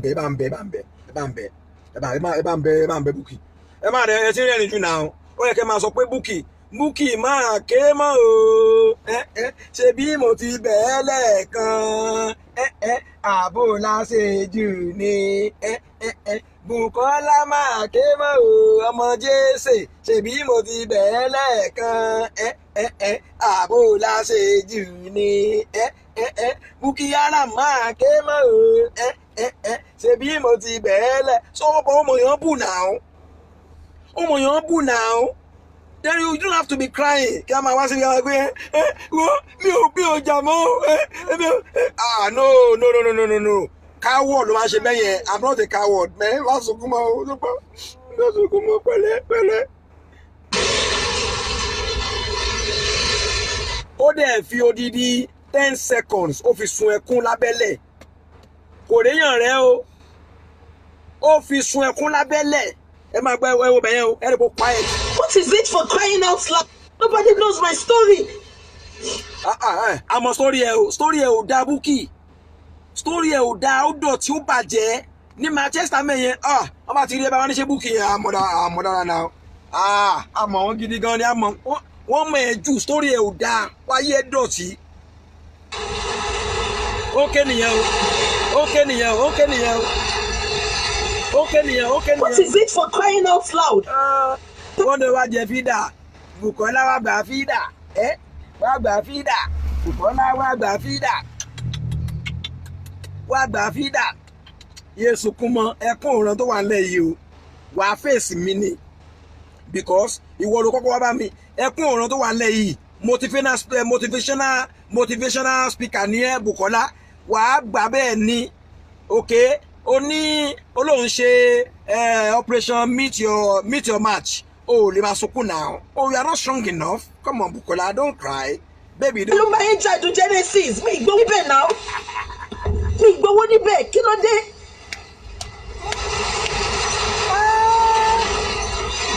You feel you can talk to anybody, you feel you can defend anybody's character. Ẹ tó bá láṣìírí lọ́wọ́ ẹni kó máa ṣe yàmàyàmà, ó lè ṣe mí yàmàyàmà mẹ́rin, ó lè ṣe mí yàmàyàmà Sọ́jí. Sórí omi tí ojú mi, á béèrè lọ́wọ́ ẹ̀ Sọ́jí. Bukky, ó kì í ṣe ìyá mi náà, àtó kì í ṣe ìyá mi, bá tẹ̀mí ṣe jẹ́ pẹ̀lú tiẹ̀, mi ò bẹ́ẹ̀ sùn rí, omi díẹ̀ sì wá jẹ́, omi díẹ̀ mi náà, omi díẹ̀ òṣìṣẹ́ mi náà rí, omi díẹ̀ mi á bí ẹ́ Bukky, omi díẹ̀ mi á bí ẹ́. Oh, Bukky. Omi jẹ́ mi abíyá o. Ẹgbẹ́ omi jẹ́ kí n sunkún wo. Ìtọ́ mi abíyá lẹ́rẹ̀ Bukky. Ìtọ́ mi abíyá, omi jẹ́ mi abíyá Bukky. Ẹbí Bukola olè. Ó ti jẹ́ wo Genesis. Olè ni ẹ Bukky. I swear with my life, I have ignored you. I have ignored you. But for you coming out today, kò máa ṣépè fún mi again. Kò máa ní kí Genesis lé mi. Oh, ni swear with my life. Ẹgbọ́n yìnbó ẹnu ẹ o. Ẹni tó fún mi kẹ́mi ẹgbọ́n yìnbó ni ẹgbọ́n yìnbó ẹnu wèrè ẹgbọ́n o. I have ignored you. I have ignored you. But for you coming out today, kò máa ṣépè fún mi again. Túbẹ̀ yẹn sọ. Sórí omi tí ojú mi. I béèrè lọ́wọ́ ẹ̀ Sọ́jí. I swear with my life, I have ignored you. I have ignored you. But for you coming out today, kò máa ṣépè fún mi. I have ignored you. I have ignored you. Ṣé igi lẹ̀ ń tà ní mọ̀mọ́ eléèbó òfò èbó sọnù? Ṣé igi lẹ̀ ń tà ní mọ̀mọ́? I have ignored you. I have ignored you. I have ignored you. Sọ́jí, I have ignored you. Mi ò ṣépè fún ẹ náà. Ọ̀rọ̀ ni àtàkùrọ̀sọ ìwọ ló ń ṣépè, mi ò ṣépè fún ẹ. We are just doing show. We are doing show. Ìyá Ṣẹ́gun kì í yé o. Ìyá Ṣẹ́gun kì í yé o. Ó ní ẹ lówó ẹ bímọ, ó ní ẹ ṣòwò ẹ jèrè. Bukky Haram ń kí yín o. Ọmọ Jésè ló ń kí yín o. Ọlámúrọ̀rọ̀ ló ń kí yín o. Ọlámúgbèsè ló ń kí yín o. Ọlámúòṣì ló ń kí yín o. Ìyá Ṣẹ́gun kí yín o. Apààyàn ló ń kí yín o. Again, kò máa ní kí Genesis mi, ò ní ṣoríire. Ẹ gbọ́ bẹ́ẹ̀ yẹn o, ló ṣépè o, mi ò ṣépè o. Mi ò ṣépè òun ló ṣépè o. Ẹ gbọ́ tó ṣépè mẹ́yẹn o. But mo fún ẹ nìyẹn. Ibo ló wà lọ́dún mẹ́ta sẹ́yìn, ibo ló wà lọ́dún méjì sẹ́yìn, ibo ló wà lọ́dún kan sẹ́yìn. A máa rí yín, ẹ̀yin olórí burúkú dédé.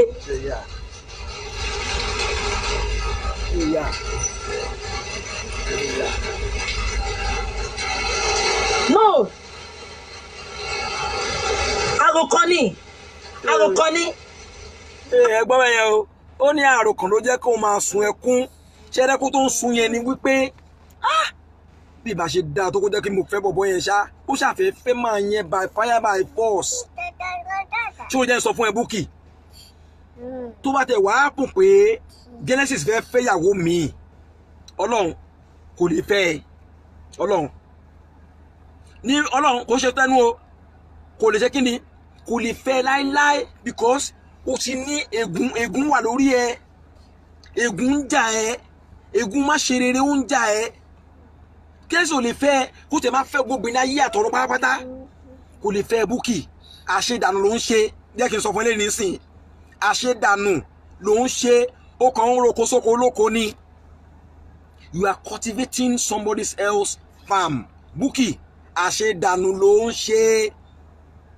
Àṣedànù ló ń ṣe. Babatunde Bisi. Pink bá wo dé nìyẹn rọ́ọ̀bù ni o. Rọ́ọ̀bù la fi sẹ́nu o. Rọ́ọ̀bù ni o. Oye wo ni Pink bá wo. Bá tí mo ṣe Bukky Jesse. Continue Bukky. Àkọ́kọ́ ni kò ṣẹ́jọ́ Sọ́jí náà. Àwọn tó fún lọ́rọ̀ sọ ni. Àròkàn tó ń bá Bukky Jesse níjà ni wípé number one kò lọ́kọ nílé. For all these years, all the years you've spent in the United Kingdom. Kó má rí ọkùnrin kan tó ti máa pè é pé mo ti fẹ́ gbé ẹ sílé. Bó ẹ fi ẹ ṣaya. Nobody can manage you. Bukky, nobody can manage your anger. Bukky, nobody can manage your ugly face. Bukky, nobody can manage your boobies. Nobody can manage them. They are just too big for us. This is just too big. It's too big. Lọ sí Turkey, kó lọ reduce ẹ. Abeg, wọ́n á gé díẹ̀ kúrò ńbẹ̀. Àwa sórí tó bá ti jẹ́ sọ fún ẹ. Number 1, lọ ra slim tea lọ́dọ̀ CQ Beauty. Kó máa mú everyday. Tó bá ti wá slim down díẹ̀, kó wá máa bẹ́ raise owó. Okay, I will raise money for you. Màá lè send lọ sí Turkey. Wọ́n á bẹ́ reduce kíní yẹn. Ó ti tóbi jù. Ṣé wọn náà rí tó bá jókòó ni? Ìwọ rí tó bá ń drive ni? When you are driving, ẹ wo space. Look at space. When you are driving, you are choking. Bó ṣe máa ṣe nìyí, ó máa rù sí kíní sẹ́ni báyìí ni. Bó ṣe ń drive ní sẹ́ni, ọ̀yẹ́ gan. Ó dẹ́ wo, mi ò lè, number 1, mi ò lè jẹ́ kó wà mí, Bukky. Honestly, I cannot allow you to drive me because ó máa lọ balùwẹ̀ nínú lagoon pẹ̀lú ọyàn burúkú tó gbé síwájú yẹn, ọyàn àpáràrà. In tí ò ṣe é rí, ó ń rùn bàjẹ́, bọ́n bá ṣí ọyàn sókè báyìí. Ẹ ṣí látòrí títí tó fi dé ìsàlẹ̀, ìyẹn la fi mọ̀ pé ó rùn lé, ọyàn ẹ̀ ń rùn lé, ẹ mọ̀ ọ́n pé ọyàn ẹ̀ ń rùn lé. That means pé ọyàn ẹ̀ ń rùn damp, ọlọ́yàn damp, olórí burúkú ayé òní. Ọmọ ìlàjẹ wèrè, má jẹ́ ń bú ẹ o. Kò ṣẹjọ́ ẹ for Soji to come and kó máa ṣépè fún mi. Wàá ṣépè fún ọmọ mi, wàá ṣépè fún mi. Bukky, má purọ́ mọ́ mi o. Mi ò ṣépè fún ọmọ ẹ o. Mi ò ṣépè fún ọmọ ẹ o. Please, má purọ́ mọ́ mi o. Bẹ́ẹ̀ ni wọ́n ní £2,000 péré náà fi ń reduce ọyàn ní Turkey. Màá tún bẹ́ẹ̀ negotiate. Wọ́n lè gba bí 15, 17 lọ́wọ́ ẹ.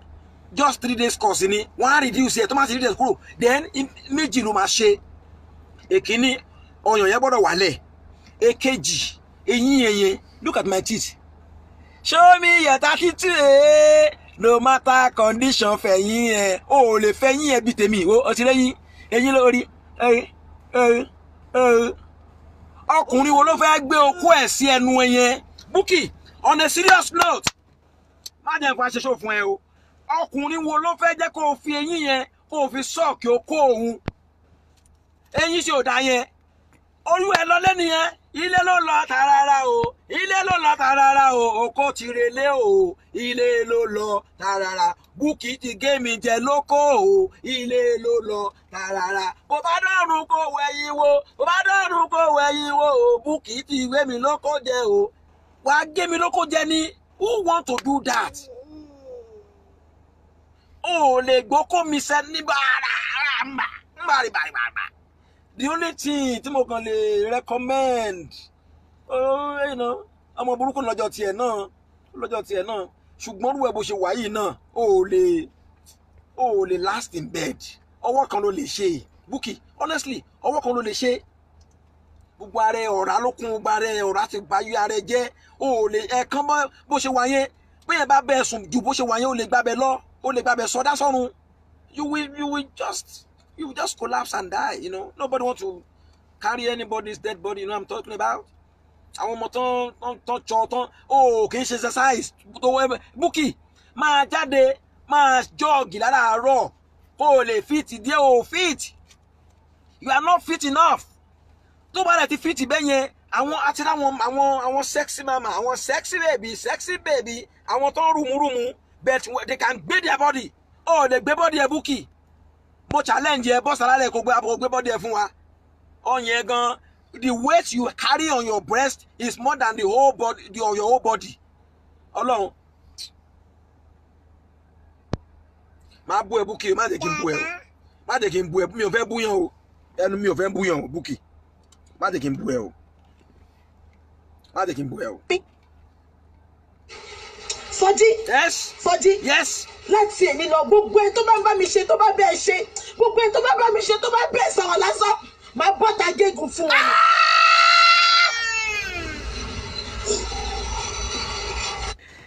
Ibẹ̀ yẹn mo like you láyé àti lọ́run. Ètò sọ yẹn, mo ti like ẹ jù. Máa rí wà ní 20 minutes 12. Ẹgbẹ́ tó sọ mẹ́yẹn. Kò ṣẹjọ́ ẹ for Soji to come and kó máa ṣépè fún mi wàá ṣépè fọ́mọ mi tí kó ṣẹjọ́ Sọjí náà àwọn tó fún lọ́wọ́ Sọjí kó ṣẹjọ́ ẹ for Sọjí to come and kó máa ṣépè fún mi wàá ṣépè fọ́mọ mi wàá. má bú Genesis o tó bá bú Genesis má bẹ́ẹ̀ já o má bẹ́ẹ̀ já o Bukky tó bá bú Genesis òun wá ìjà mi o ọ̀rẹ́ mi ni Genesis ó gbọ́dọ̀ bú o is our father in the Lord tó bá bú Genesis máa bá ìjà gidi gan Bukky o mo sọ fún ẹ o you bú Genesis you bú me. ṣépè fún mi Sọjí láti èmi lọ gbogbo ẹ tó bá bá mi ṣe tó bá bẹ́ẹ̀ ṣe gbogbo ẹ tó bá bá mi ṣe tó bá bẹ́ẹ̀ sọ̀rọ̀ lásán máa bọ́ta gégùn fún wọn ni.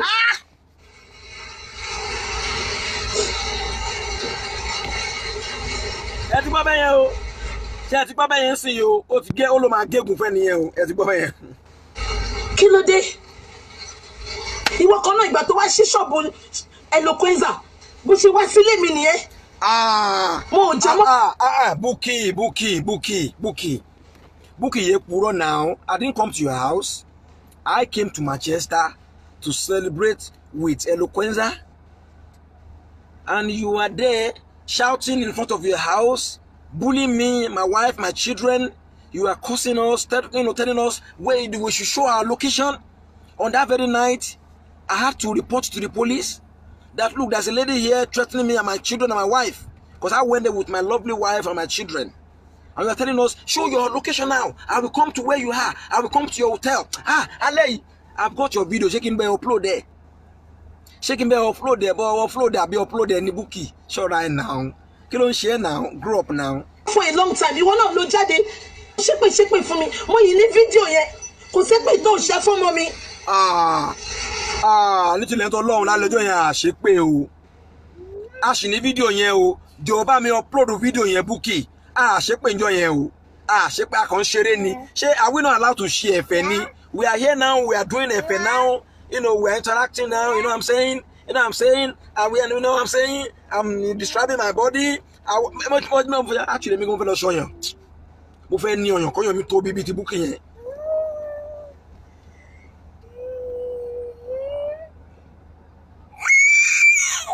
Àwọn èèyàn tó ọyàn ṣe rí bí mo ṣe nífẹ̀ẹ́ ọyàn tó àwọn èèyàn tó bá ti kan yẹn.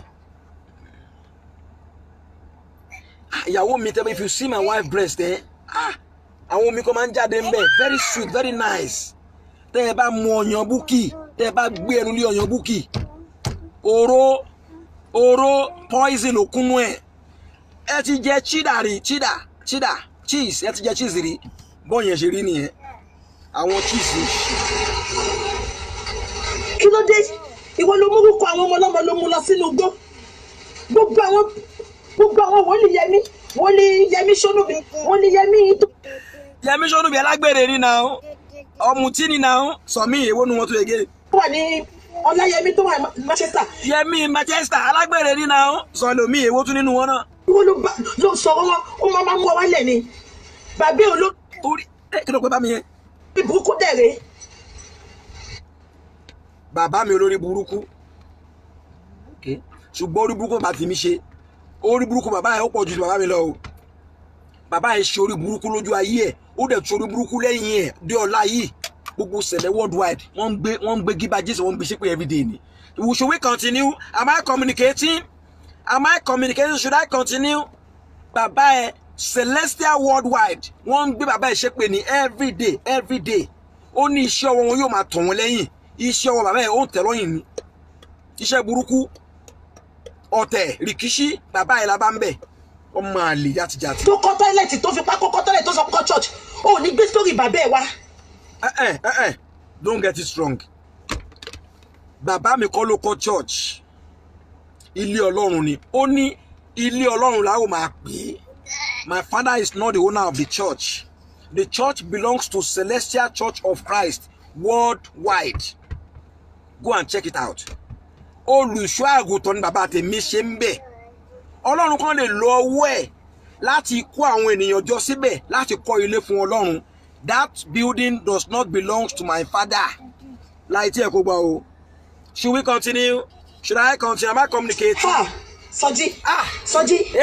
Gbogbo mi jẹ́ ara mi máa bẹ́ẹ̀ jà.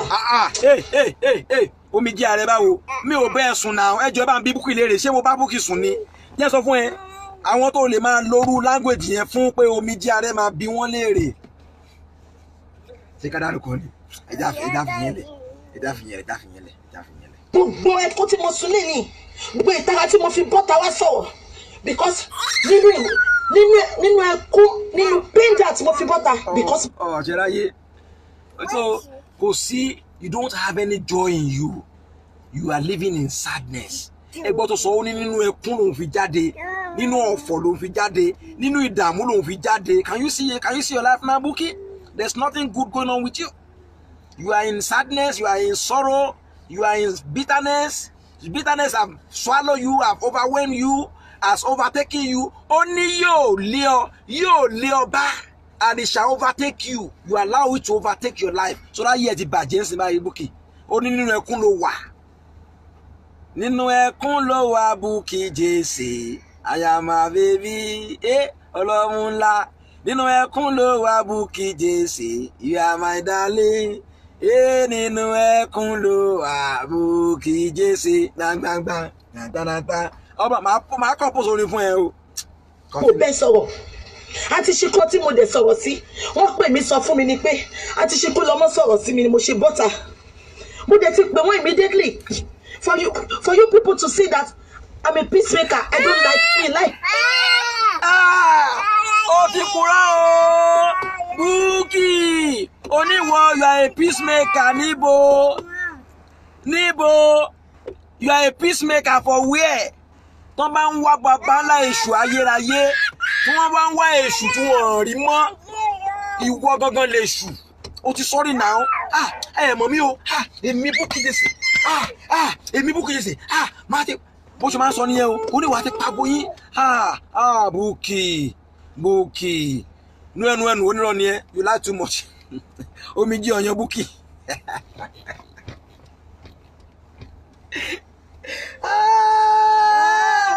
Ẹlẹ́sìn ni ẹ Bukky Ọlọ́run. Àwọn èèyàn kan wọ ẹlọ́sàn ọkàn fi ẹlẹ́rìn ni pé wà yí ẹ bó ṣe rí lóde. Olómijé ọyàn òun. Kò sómi láyé. Láti ìyẹn tó ń pa kò sí omi kankan nínú ọyàn mọ́. Ọyàn ó ti rẹ̀ ẹ́. Your breast has tired. Ó ti di flat tire. Kiwala. I'm a new person. Mo ti change. To God be the glory. Call Auntie Shinko. Mo pa Auntie Shinko lẹ́sẹ̀kẹsẹ̀. Mo na Auntie Shinko. I'm very sorry ma. Ẹ má bínú ma. Ẹ tó sọ fún mi ni o. Ló fún mi ní wrong information. You see? Àwọn náà dé bẹ̀. You see now? That is why you need to do your investigation before you start talking about people. She investigation and you came out, you start abusing that woman. You now went back and start apologizing. Who does that? They don't know Naya Segun. Social media. I'm not too big to say I'm sorry if I offend anybody. I am not. You must come out and say sorry to me. Bukola Jesse, come out and say sorry. Wait, Brother Soji, I am sorry to abuse you. I am sorry to curse you because you need to come out and apologize to me personally. Come out and do it. Too big. This is it. You are too big. Very,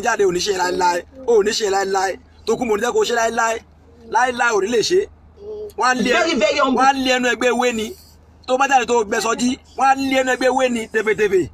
Person. I am not too big to say sorry to people if I offend them. But when I'm on my right, I will never say sorry. I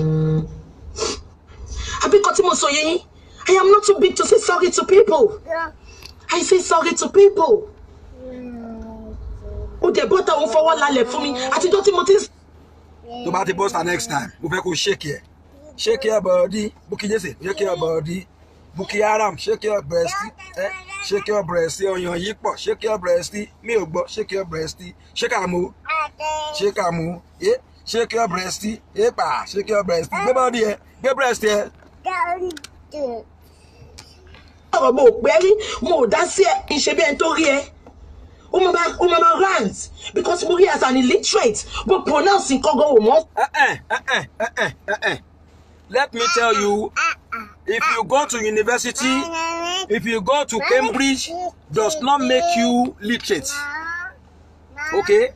Oh, ba ka gbo we ayérayé pátápátá, that does not make you a literate person. So, Buki, please stop that. So you are a stark illiterate. Oh, boy, you lack everything. Oh, need kaka.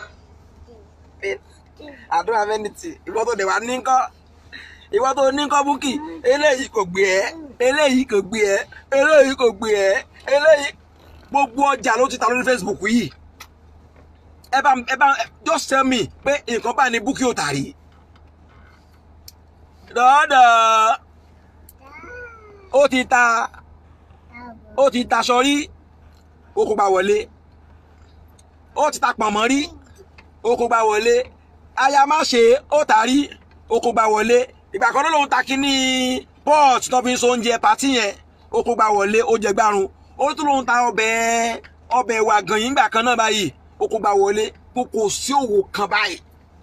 Ó tún ṣiṣẹ́ ìnàbì náà ṣe aṣẹ́wó. Ó tún kó gbà wọlé.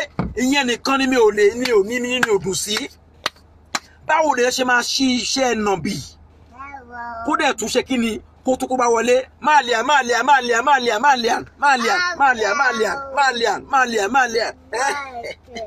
èyàn gbé igbá nàbì ó dẹ̀ tó kó bá wọlé mi ò rú ẹ̀rí failure ni ẹ o Buki o failure ni ẹ o. Nǹkan tó fi gbé èèyàn lọ́kùnrin kò sí ní ẹ so kí mo fẹ́ bá gbà bẹ́ẹ̀ sọ as far as. O ṣe mistake mbẹ yẹn ohun tí wọ́n fi ń pèèyàn ní ọkùnrin ẹ jọ̀ọ́ kí wọ́n fi ń pèèyàn ní ọkùnrin àkọ́kọ́ I am a responsible husband. I have a wife, I have my children, I have a home, I have a job. Hello, you are not a responsible mother. Ó bímọ, wọ́n gbà lọ́wọ́ ẹ, ó lọ́kọ, ó níṣẹ́, ó lówó, ó nílé, ó tún lọ́rùn, ó níwà, ó lẹ́wà. Ó sọ gbogbo ẹnu pátápátá ó bọ́ lọ́wọ́ ẹ, ó bọ́ lọ́wọ́ rẹ o. Hey, ó bọ́ lọ́wọ́ rẹ o. Jesse, ó bọ́ lọ́wọ́ rẹ o. Buki Haram, ó bọ́ lọ́wọ́ rẹ o. Ọ̀rẹ́ mi, ó bọ́ lọ́wọ́ rẹ. Hey, Jésù bẹ̀rẹ̀ rẹ o. Ẹ̀ṣẹ̀ ló mú yapa wá. As far as I'm concerned, Soji, you are a living thing. A non-living thing. I detest you. That's why mo ti ẹ̀ ń dẹ́ lóhùn. But for you to be coming out. Ẹ gbọ́ o, ẹ gbọ́ bẹ́yẹn o. Ẹ̀yin olófin ìlú òyìnbó ẹ gbọ́ o. Hey, man, a majesty queen, can you hear now? Oh, no, that is, you are a racist. Buki, you are a racist. You are a racist. You are a racist. You are not nice. How can you say you detect me? How can you say you don't like my nose? That is racist. I don't like nonsense. Back to back to be cursing my father. Màá bú bàbá ẹ, màá bú láti ayédọ̀run ni because your father destroy my religion. Ó bà ṣẹlẹ̀ jẹ́, màá máa gbé ṣépè ni. Tó máa ti ní pé ẹ jẹ́ ká lọ nínú àdúrà ìdákẹ́jẹ́jẹ́ mi ò kí ń gbàdúrà o. Bàbá ẹ̀ ni máa ń gbé ṣépè pé Olúwa gbogbo àwọn tó ń bà ṣẹlẹ̀ jẹ́ Olúwa bá ń báyé wọn jẹ́ gíba Jésè Ọlọ́run bá láyè bá mi iná ajónirun bá mi. Bàbá yẹn ń jó lọ́wọ́ ni o. Ìka bàbá ẹ̀ nìkan ló yìn jó láti jọ yìí just one finger of your father ló yìn jó láti 2003 tó ti kú yẹn. Ó máa jóná. Bàbá ẹ̀ ò dáa. Mo kú ọ̀hún.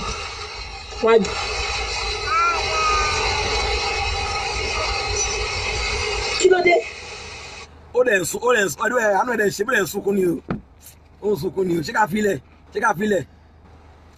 Buki lẹ̀? Ṣé ká ṣàánú ẹ̀? Àti ṣe how many hours báyìí? 1 hour 30 minutes. Ó ṣe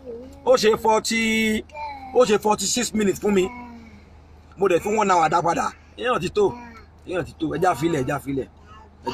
Ṣé ká filẹ̀ àbí? Should we continue? Am I communicating? Agbófinró, should we continue? Ṣé ká continue àbí ká filẹ̀? Àbí ká wọ́n ní rárá? Wọ́n ní ká filẹ̀? Ká continue àbí? Continue? No? Àbí ká filẹ̀ for now? Ká filẹ̀ dáhùn ẹ sọ̀rọ̀ now. Ṣé ká fi sílẹ̀ lọ́wọ́ yìí? Wọ́n ní tẹ̀rẹ̀rẹ̀. Tẹ̀rẹ̀rẹ̀.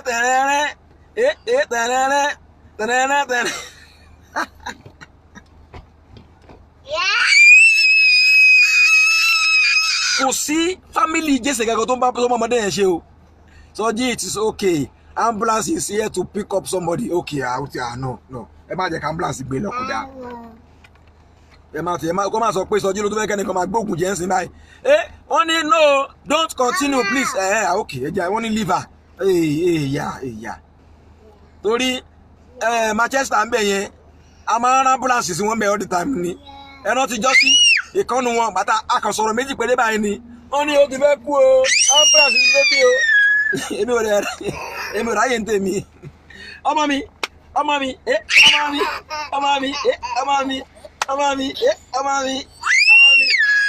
Wọ́n ní ká filẹ̀. Okay, wọ́n ní please leave her. Ẹ jẹ́ àfilẹ̀ for now. Jésù Kristi Olúwa wa, àmín lórúkọ Jésù. Kí Olúwa kó gbọ́ àdúrà wa. Kí Olúwa kó gbọ́ wọn lọ́jọ́ ìpọ́njú. Orúkọ Ọlọ́run Celestia kó dáàbò bò wá. Kó ràn rọ̀ sí wa láti ibi mímọ́ wá. Kó sì tù wá lẹ́yìn láti Síónì wá. Jésù Kristi kó rántí ọ̀rọ̀ wa gbogbo. Kó sì gbóhùn ẹ̀bẹ̀ wa gbogbo. Láì àti láíláí. Àmín lórúkọ Jésù. Hallelujah méje. Hallelujah.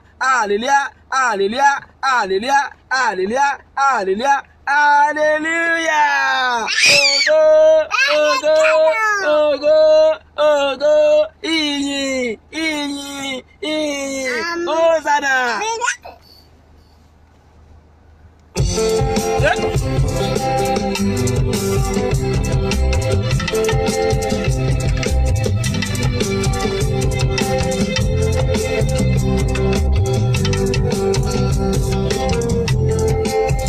And lọ sí ọ̀dọ̀ Queen AJ Trendy, please go and buy your clothes from there. Valentine is coming. Go to Dorcas, Adeyinka, Lady Polodi. Go and order on their website. Please go to CQ Beauty Haven for your beauty, for your skin to glow. Trust me. Ẹ lọ síbẹ̀. Please go and patronize them. Ẹ lọ́dọ̀ Kẹ́mẹ́lẹ́wà Àgànyìn náà àti Tòyẹ̀yẹ́ Madalin sister kẹ́ lọ ra àgbo tó dára, àgbo tó ṣiṣẹ́. Okay, ẹ lọ síbẹ̀. Á dà fún wa o.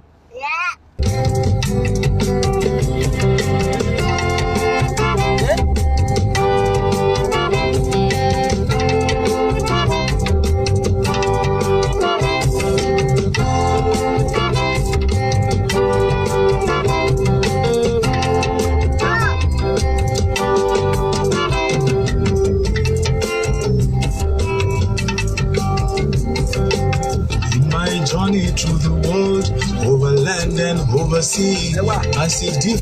Let me play this one. Man. This is me. Towards the end, you. Ọmọ tí bú yín ni. Ẹ má bínú. I have let it slide. I have let it go. Abiko yín, this is new me. I love everybody. So, and if you think I will. So this is new you. This is new you. Only this is new me. Only this is new me. Come out. Only this is new me.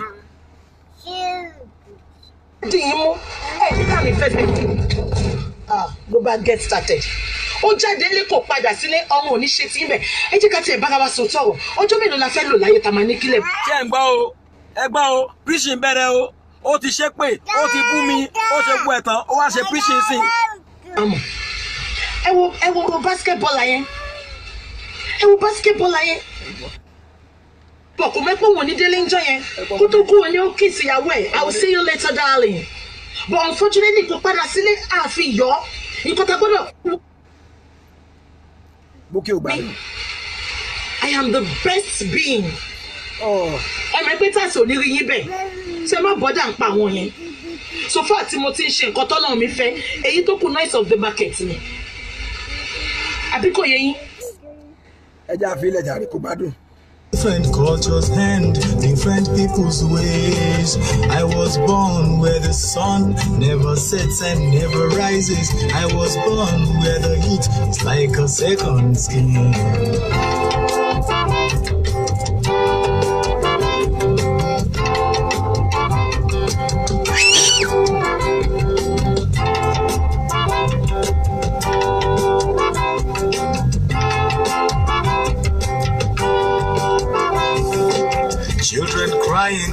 streets. Automobiles are making noise. The land is growing dry and weak. Spirits dying low. Before fathers are calling me and never tired, never weakened. The pride in me is bursting loose. We're an African boy.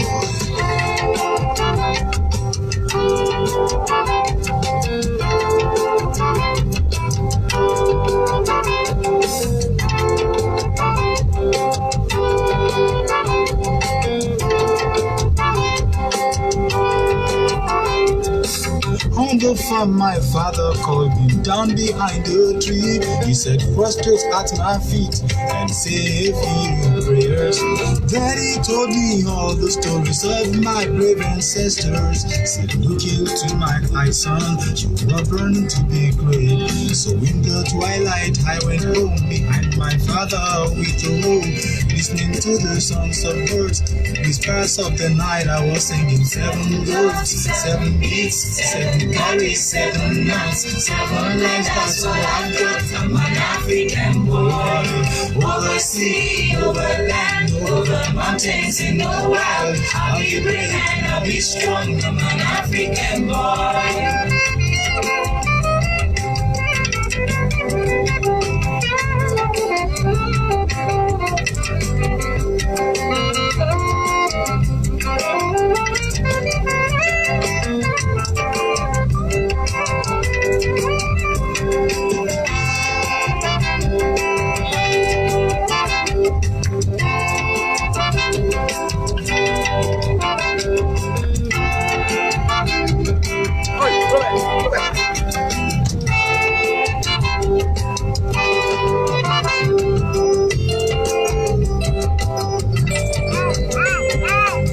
In the evening, mother called me down into her heart. She said, lay upon my bosom and say a few prayers. Then she told me to go forward, never looking back. The spirits are with you, and you will never fail. So I go into the world, into the deeps, into the wild. In the marketplace, I dance the sound of bata dancing. So I will see you guys very soon. Thank you so much. I really love you. Thank you so much for joining us. Thank you so much. I will see you soon again. Buba Shenjade. If she come out again, I will come out for her. If she come out again, I will come out for her. If she come out again, I will come out for her. Okay, thank you so much and God bless you. Bye bye. Bye bye.